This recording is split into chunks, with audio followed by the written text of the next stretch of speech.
ನಮಸ್ಕಾರ, ನೆಕ್ಸ್ಟ್ ನ್ಯೂಸ್ಗೆ ಸ್ವಾಗತ. ನಾನು ಪ್ರೀತಿಕಾ ಬಂಕೇರ. ಭಾರತದಾದ್ಯಂತ ವಿಸ್ತರಣೆ ಆಗ್ತಾ ಇರುವಂತಹ ಮುಂಗಾರು ಮಳೆ ಆರ್ಭಟ ಮುಂದುವರಿದಿದೆ.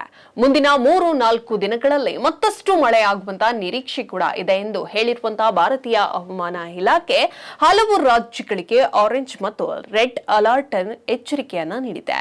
ದೆಹಲಿ, ಮುಂಬೈ, ಕೇರಳ, ಗುಜರಾತ್, ಜಾರ್ಖಂಡ್, ತಮಿಳುನಾಡು, ಕರ್ನಾಟಕ ಸೇರಿದಂತೆ ವಿವಿಧ ರಾಜ್ಯಗಳಲ್ಲಿ ಭಾರೀ ಮಳೆಯಾಗುವ ಮುನ್ಸೂಚನೆ ಇದೆ. ದೇಶದ ಈ ರಾಜ್ಯಗಳು ಜೋರು ಮುಂಗಾರು ಮಳೆಗೆ ಸಾಕ್ಷಿಯಾಗಲಿದೆ. ಮುಂಬೈ ಹಾಗೂ ಗುಜರಾತ್ ಸೇರಿದಂತೆ ಇತರ ಕೆಲವು ನಗರಗಳಲ್ಲಿ ಭಾರೀ ಮಳೆಯಾಗಲಿದೆ. ಇಂದು ದೆಹಲಿಯಲ್ಲಿ ಪ್ರತಿ ಗಂಟೆಗೆ ಗಾಳಿಯು ವೇಗ 60 ಕಿಲೋಮೀಟರ್ ದಾಟಿದೆ.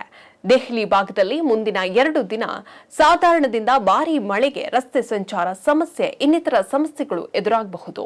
ಇನ್ನು ಮುಂಬೈ ಮತ್ತು ಪುಣೆ ಭಾಗದಲ್ಲಿ ಮಳೆಗೆ ರೈಲು ಸಂಚಾರ ವಿಳಂಬವಾಗಲಿದೆ. ಪುಣೆ ಮತ್ತು ಮುಂಬೈಯಲ್ಲಿ ಮುಂದಿನ 24 ಗಂಟೆಯಲ್ಲಿ ಹೆಚ್ಚಿನ ಮಳೆ ನಿರೀಕ್ಷೆ ಇದೆ.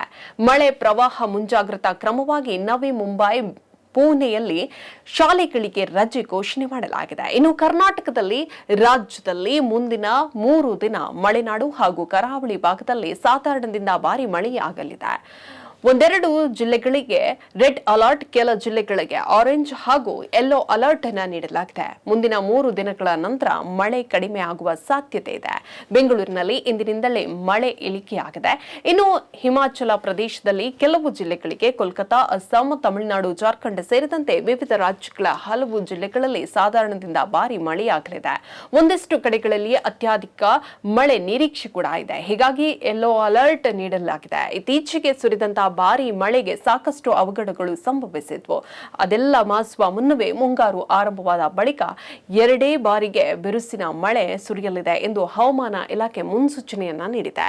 ಹೆಚ್ಚಿನ ಅಪ್ಡೇಟ್ಗಾಗಿ ನೋಡ್ತಾ ಇರಿ ನೆಕ್ಸ್ಟ್ ನ್ಯೂಸ್ ಕನ್ನಡ. ವಂದನೆಗಳು.